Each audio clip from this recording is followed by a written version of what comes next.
Olá, sejam muito bem-vindos a mais um Sexo à Moda do Porto. Hoje um programa especial. Será uma conversa a três. Eu, o Quintino Aires e o Rui Machado. Vamos falar sobre sexualidade nas pessoas com deficiência. Olá, Quintino. Olá, Ana. Tudo bem? Tudo, sim, senhor. Olá, Rui. Obrigada por ter aceitado o nosso convite de estarmos aqui à conversa sobre um tema tão importante em que ainda há tantas dúvidas, tantos tabus, tanto preconceito. O Rui faz parte de uma plataforma que tem um nome que eu não posso pronunciar, mas que o Rui pronuncia com toda a vontade e que nos vai explicar porquê. Sim, eu faço parte do movimento chamado Sim, Nós Podemos.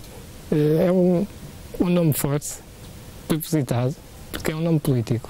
Então, por um lado, queremos finalmente trazer para o espaço público esta questão, debater esta questão dos preconceitos, estereótipos associados e também falarmos dos entraves que algumas pessoas ainda encontram para a sua realização sexual.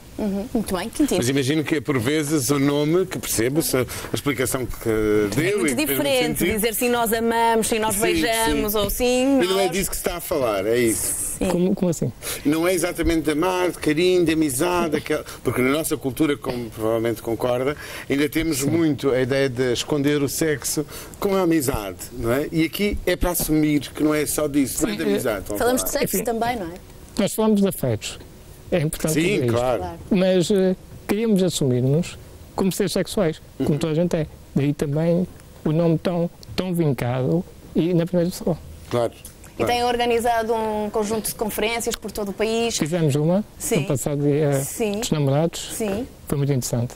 Com vários oradores. Têm sentido que a sociedade aos poucos começa a ficar mais aberta a esta Temos sentido questão? isso. Com o avançar do tempo, temos sido mais solicitados, até para participar em conferências, não organizadas por nós, e temos participado em várias, e quando organizamos esta, foi de facto um sucesso. Foi muito interessante. Imagino que, por vezes, ainda muitas pessoas fiquem surpreendidas ou espantadas. Eu tenho a ideia, eu comecei ainda no tempo do curso, em trabalhos que realizei no Alcoitão, onde eu trabalhava com muitos jovens, sim, exatamente, com paraplegia e tetraplegia por aí fora, sobretudo, que quem está de fora, quem não está a viver a situação, fica espantado. E mesmo ao longo destes quase 30 anos de contacto, a sensação que tenho ainda hoje muitas vezes é que mas também há sexo, não é? Como se fosse uma surpresa. Não sei se vai encontrando isso também nas iniciativas que tem. Eu vou dar um exemplo de uma crítica que nos apareceu na página. Fizemos a seguinte pergunta. Eu acho isto delicioso. Não preferiam andar? Não quê? Não preferiam andar. Quer dizer, acho que isto cabe para responder à sua pergunta, não é?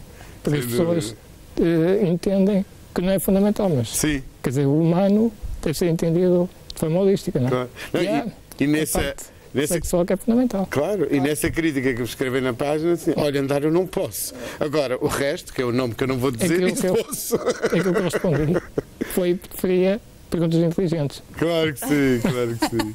Mas isto vem, e este é um excelente exemplo disto que eu estava a querer trazer também para a conversa, é, por vezes, quem não está envolvido na situação, quase que tem a sensação, mas também faz parte, mas também pertence, mas também se pode. Quer dizer... Quintino, e nós que aqui temos lidado com tantas dúvidas, tantas perguntas, não é? Tanto preconceito ainda à volta do sexo, quer dizer, se falamos de sexo em pessoas com alguma limitação, com alguma deficiência, então aí estamos carregadinhos de preconceitos e de dúvidas. Sem dúvida. Não é? E este exemplo que o Rui partilhava connosco e com os telespectadores lá em casa, dá bem conta desta ideia que nós ainda temos, estamos no século XXI, é bom lembrar, não é?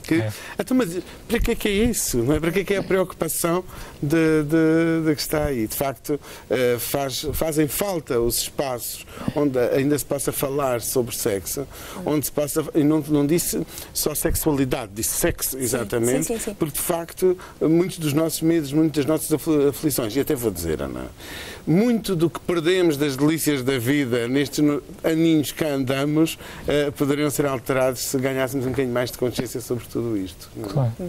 Rui, quando falamos em deficiência, estamos a falar apenas em deficientes de mobilidade reduzida, deficientes mentais também. Que pessoas fazem parte da vossa plataforma?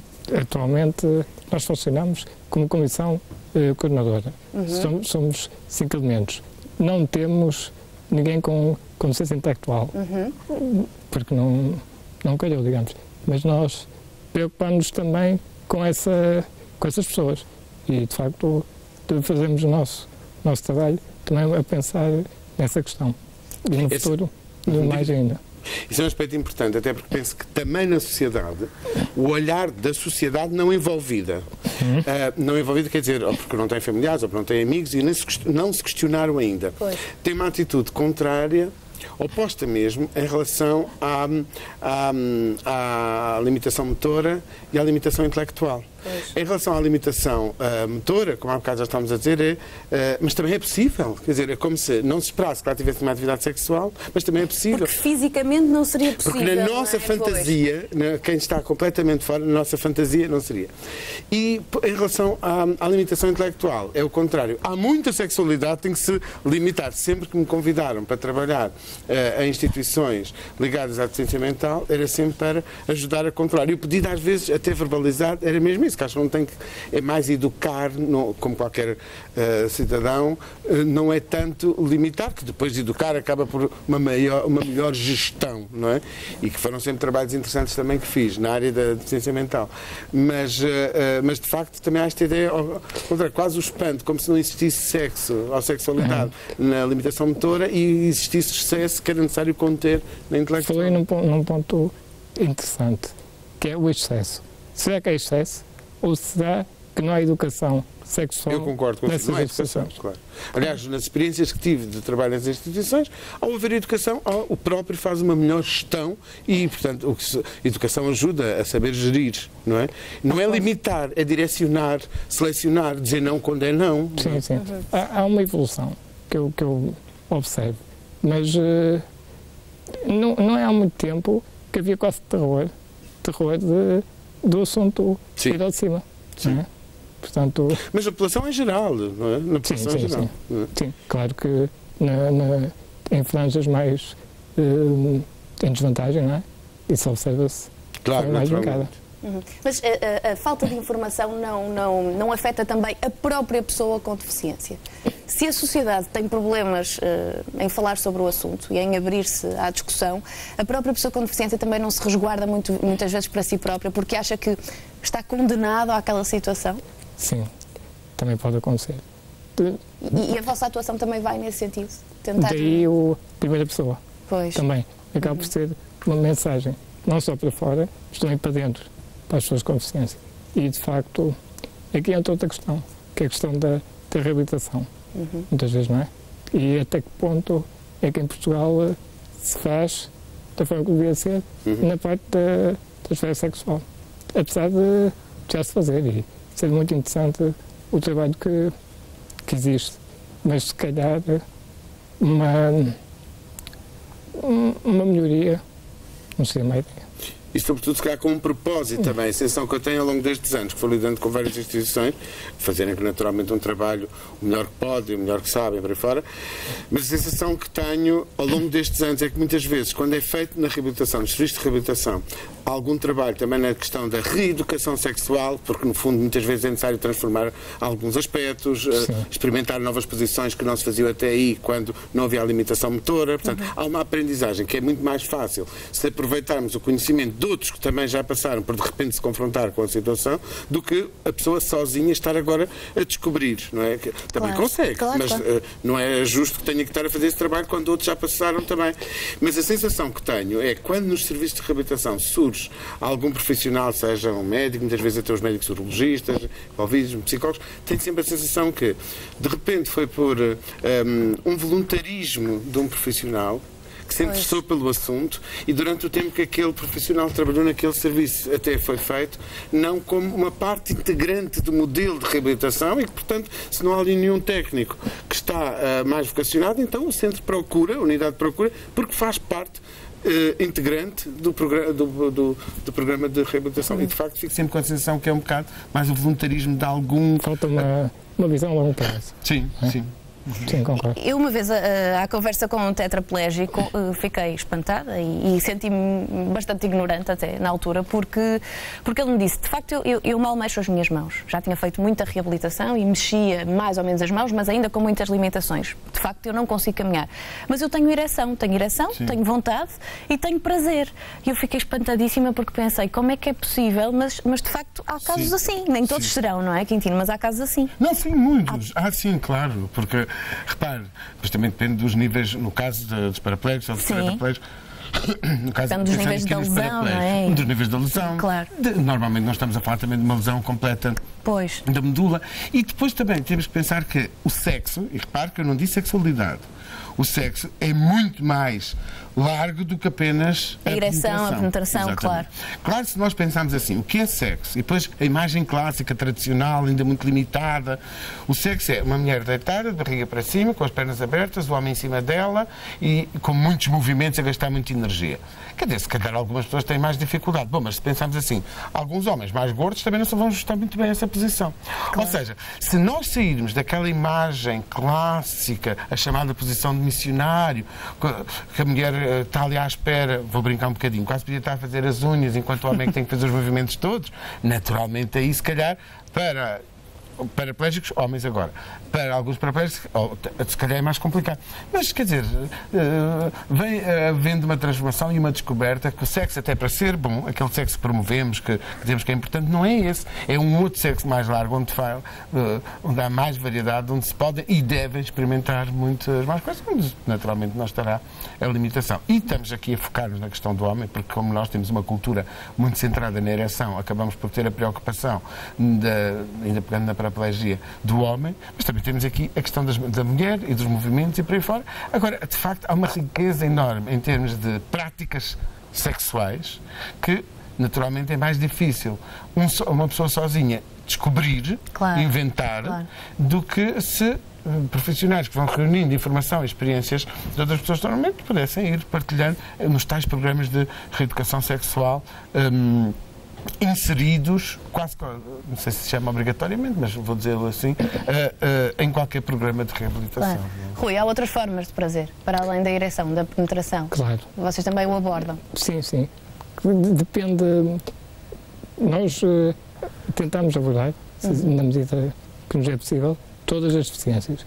E em consequência, cada uma das deficiências podem ou não ter adaptações à sexualidade. Há deficiências que não têm, muitas não têm, mas há outras que de facto isso tem que se fazer adaptações. E falamos delas, adaptações, ajudas, dedicação. Aliás, vocês têm um símbolo, não é? O vosso logotipo é muito simbólico disto que estamos a falar. É gráfico. É gráfico, exatamente, é gráfico. Estamos a falar, nós em casa não estão a ver, mas estamos a falar de alguém numa cadeira de rodas que está a fazer sexo com alguém que está sentado por cima. Por isso é uma das formas, não é? Exato. Uma curiosidade também, se entre os membros da associação também se partilham experiências, ou se têm espaços para a partilha dessas experiências e descobertas de maneiras diferentes? Somos amigos, não é? Naturalmente que conhecemos-nos bem, mas não é esse o nosso objetivo. É abrirem-se mais à sociedade. Sim. Então, no fundo, é mais dizer... Nem publicamente falamos muito sobre a nossa intimidade. Mas fazem a recolha de experiências, de resoluções, de passagem de problemas? Temos o objetivo de este ano trabalhar justamente essa questão, em forma de livre. A propósito deste tema, nós recebemos algumas cartas que juntámos hoje propositadamente para as trazermos para aqui porque achamos que fazia sentido. E por isso vou começar a ler uma delas. Tenho 37 anos e sou casada desde os 28. Tenho um casamento tão feliz que, modéstia à parte, pode causar alguma inveja. Gostamos é destes, não é? Exatamente. Neste momento vivo sozinha porque o meu marido está há 2 anos a trabalhar em Angola. Há 2 meses tive um acidente de carro que me deixou imobilizada da cintura para baixo. Contei ao meu marido sobre o acidente, mas não contei que estou numa numa cadeira de rodas. Não contei por 2 razões. Primeiro, não quero preocupá-lo, porque ficou muito assustado com a notícia do acidente. E temos aqui um alerta já, não agora, para mim já um alerta que é, eu percebo a necessidade de muitos portugueses estarem longe, e uma coisa é ser do Porto e ter um trabalho em Lisboa ou vice-versa, ou ter em Espanha que entra no carro e vem cá ter, outra coisa é estar em Angola. Mas, escutando assim a leitura da Ana, quer dizer, há 2 meses um acidente com consequências que implicam mudanças significativas na vida da pessoa.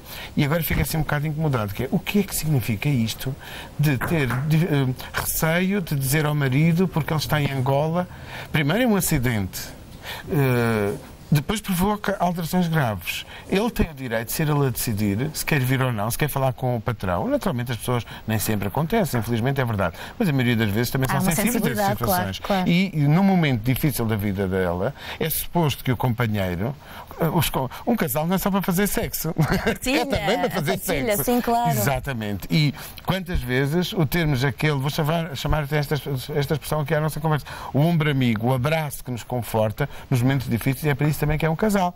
E o que é isto de ela estar com tanto receio e não lhe dizer a ele, e ele decidir se vir e abordar o patrão dele ou a empresa onde está a trabalhar, e naturalmente que é urgente que ela partilhe isso com ele. Mas eu ele não sei se esse é o maior receio dela. Porque ela depois continua, eu tenho muito receio que ele não aceite este facto e perca todo o amor ou o apetite sexual por mim. Estou assustada, não sei o que fazer, neste momento é a minha mãe quem me ajuda em casa e na minha vida normal. Olha, e eu lamento dizer que tenho receio que se calhar faça sentido que ela tenha esse receio. Porquê?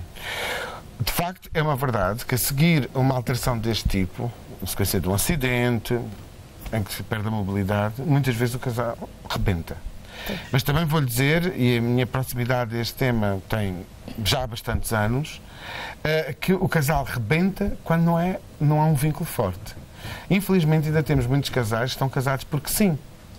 Que não é propriamente não há ali um vínculo emocional com paixão forte, porque também tenho visto que quando o vínculo é forte, não rebenta e ficam mais cúmplices um do outro. O facto de ela ter este receio todo de dizer, provavelmente já indicia a sensação dela que o vínculo não é muito forte, e aí é um perigo. Portanto, o que eu lhe sugiro é que ela, o mais rápido possível, diga, olha, as coisas não estão a correr bem, as sequelas do acidente não estão a ser bem encaminhadas, tenta saber qual é a possibilidade de vir a Portugal e podemos conversar os dois. Se não lhe quer dizer enquanto ele está lá, então que lhe diga dessa forma, mas que lhe diga que é importante ele arranjar um tempo a curto prazo para vir a Portugal e falar isso. Porque, como estou a dizer, Ana, muitas vezes, a maioria das vezes, de facto há uma ruptura. Mas atenção, a maioria das vezes há uma ruptura porque a maioria dos casais não é suficientemente vinculado. Porque quando há vínculo, não há perigo disso. E até sai reforçado, provavelmente. Sem dúvida. Há algum tipo de ajuda? Existe alguma instituição em que me possa aconselhar? Tenho medo e sinto-me assustada quando penso no facto de no futuro não poder ter vida sexual. Se calhar aqui o Rui até nos pode dar uma ajuda. Para além da vossa associação, que eventualmente até pode aconselhar esta jovem, esta senhora, há alguma instituição que apoie pessoas com deficiência? Ela deve estar inserida num modelo de reabilitação. Num modelo de reabilitação? Sim, não é? Tem que estar, não? Sim. E há 2 meses ainda, portanto... Sim, tem que estar. E ela devia falar sobre esse assunto, para abordar, para ver se esse modelo, onde ela está inserida, prevê essa questão. E se não prevê, pode procurá-la. Deve procurá-la. E é como o Rui está a dizer, seja com o médico responsável por ela, às vezes até os próprios enfermeiros de reabilitação têm aqui um contributo importante, às vezes os próprios fisioterapeutas, e mesmo a Associação Portuguesa, a Associação Planeamento da Família, tem vários documentos, não é, que também trazem alguma informação que neste momento ela pode recolher e conversar e analisar e refletir, que tudo isto eu acho que é importante, mas que ela não deixe de dizer ao marido que as coisas não estão a correr muito bem e que era importante ele vir a Portugal. Eu, ao ler esta carta, lembrei-me de um outro lado da questão que não foi abordada em carta, mas que eventualmente até pode ser interessante, que é, com as redes sociais, com a conversa na internet, provavelmente haverá muita tendência de um deficiente esconder de quem está do outro lado a deficiência que tem e fazer-se passar por uma pessoa com todas as capacidades, sem qualquer tipo de limitação. E depois não querer dar este passo que está a custar a esta mulher dar, que é dizer, atenção, eu não caminho. Honestamente, não conheço, haverá com certeza, mas não conheço muitos casos, não me estou a lembrar de nenhum nesse aspecto. Mas isso que falou das redes sociais acaba por ser muito interessante, porque devido à exclusão social, que muitas pessoas com certeza estão vedadas ainda no nosso país, acontece muito essa tendência de procurar, se refugiarem nas redes sociais. Parceiros nas redes sociais. Isso é muito visível. E eu acho problemático. É problemático, não? Porque pode dar ali a ideia de que há um conforto, mas será sempre um conforto efêmero, não é? Sim. E quanto mais comunicamos nas redes sociais, sem revelarmos alguns aspectos da nossa vida, ainda por cima, se são aspectos que de alguma maneira nos estão a incomodar, quanto mais comunicamos sem os dizer, mais aumenta a nossa ansiedade. Quando, sobretudo, se aproxima uma possibilidade do encontro físico, a pessoa fica muito mais aflita. Eu acho que é uma maneira de trocar informações bastante útil hoje em dia. Agora, se servir de refúgio, eu concordo com o Rui, pode ser extremamente perigoso. Sim, porque toda a gente precisa de partilha. Claro e acaba por ser uma falsa partilha. Sem dúvida. E acaba por trazer sofrimento. Eu acredito nisso. Pois, é um alerta que aqui fica, é muito importante realmente. Outra carta. Olá, tenho 25 anos, sou de Braga. Aos 20 anos, idade com que perdi a minha mãe, fiquei a viver com o meu pai, com quem não tenho uma relação muito próxima. Ele não aceita a minha doença muito bem e ficou transtornado após a morte da minha mãe. Tenho distrofia muscular e são os meus avós que me ajudam no dia-a-dia. Aliás, foi o meu avô que me ajudou a escrever esta carta. Sou jovem, gostava de ter uma vida normal, o que sei que não é possível. Mesmo assim, é um desejo meu ter uma namorada e uma vida sexual ativa. Escrevo para o programa para pedir a vossa ajuda em relação a este campo, pois já muitas vezes senti desejo sexual por várias pessoas e questiono se é fisicamente possível para mim passar efetivamente ao ato sexual. Obrigado pela vossa ajuda. Olha, esse é um bom exemplo, esta carta é um bom exemplo daquilo que temos estado a falar até aqui, que é o facto de não haver uma atenção à questão da educação sexual, no geral, estamos sempre a dizê-lo, e em situações particulares. Mais ainda, repare, estamos a falar de um jovem num país da União Europeia, um jovem de 25 anos, com acesso à informação, e como ele, com certeza, estão muitas outras situações, e que ainda se pergunta se é possível ter acesso à sexualidade, não é? Como a distrofia muscular, não é? Sim. Não sabemos qual é o tipo de distrofia muscular, mas para a questão também não é mais importante. Será altamente incapacitante. Sim, o que estamos a falar é de uma alteração que, por uma informação de umas proteínas que são necessárias para o músculo ter força, não estão em quantidade suficiente, ou não existem, e, portanto, o músculo vai perdendo a força e, portanto, toda a movimentação está alterada. Mas isto não aconteceu ontem. Não é? Portanto, se ele tem as limitações ao ponto do avô ter que ajudar a escrever, significa que isto é antigo. Se isto é antigo, ele já há muito tempo que é acompanhado, orientado pelo médico. Se é orientado pelo médico, se a nossa sociedade, não estou a falar só dos médicos, se a nossa sociedade tivesse já consciência de que, de facto, a sexualidade faz parte do ser humano, então ele não nos estaria, e é muito bem-vinda naturalmente a carta dele, e gostamos muito, e está com certeza a ajudar muitos outros telespectadores neste momento. Mas isso não aconteceria porque o próprio programa de trabalho com o doente, portanto, há de certeza ter um médico a acompanhá-lo, já o tinha encaminhado para isso e já era claro para ele que, naturalmente, a sexualidade faz parte de qualquer pessoa e também faz parte da vida dele e há de fazer parte da vida dele. Agora, também percebo que um jovem isolado, a viver só com os avós, por muito carinhosos e afetivos que sejam com ele, com uma atrofia muscular e, portanto, ter que encarar e enfrentar as limitações motoras dele, tenha aqui ainda mais uma dúvida. Se jovens sem limitações, e às vezes até já nos 25 anos, estão tão assustados, como é que vai ser a minha sexualidade? Ele mais então aqui ainda, com um extra de limitação, naturalmente que ainda mais aflito. De facto, mais uma vez temos aqui, quer dizer, parece que ele não foi ontem pela primeira vez ao médico, não é? Está a perceber, Ana? Quer dizer, claro. E isso parece que, tal como alguém que escrevia no vosso site, então, mas para que o sexo e o andar, não era melhor? Pois. É como se, de alguma maneira, não fosse só quem escreve nos sites ideias sem lógica como essa, de alguma maneira parece que os próprios profissionais de saúde, educação e etc., também, de alguma maneira, enfermam dessa mesma limitação de não perceber que a sexualidade faz falta de nós todos. Não é? Mas eu acho que também a responsabilidade, alguma, pelo menos, é da pessoa com deficiência. Também tem a obrigação de procurar e fazer sentir que é essa necessidade, não é? Mas é difícil, Rui. É sempre difícil falar sobre a intimidade.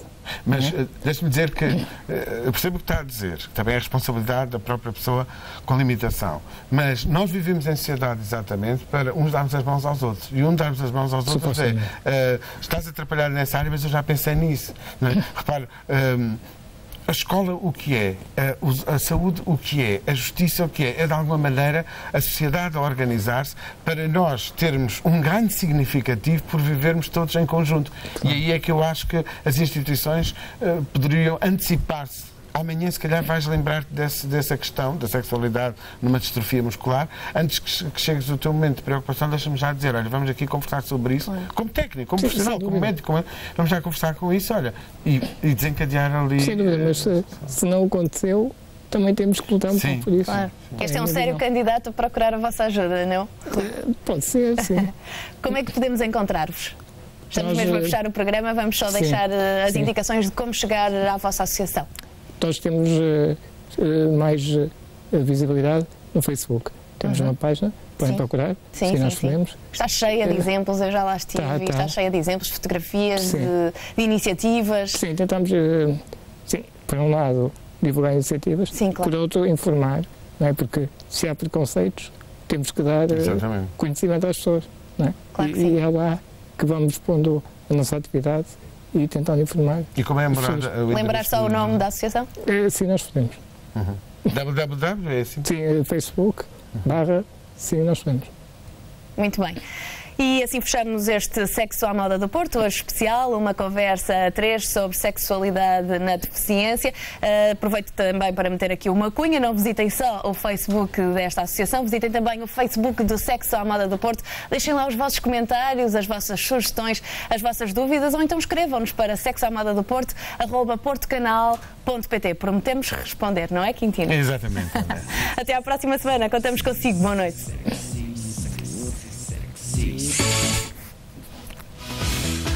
Foi ótimo. Foi bem, não é?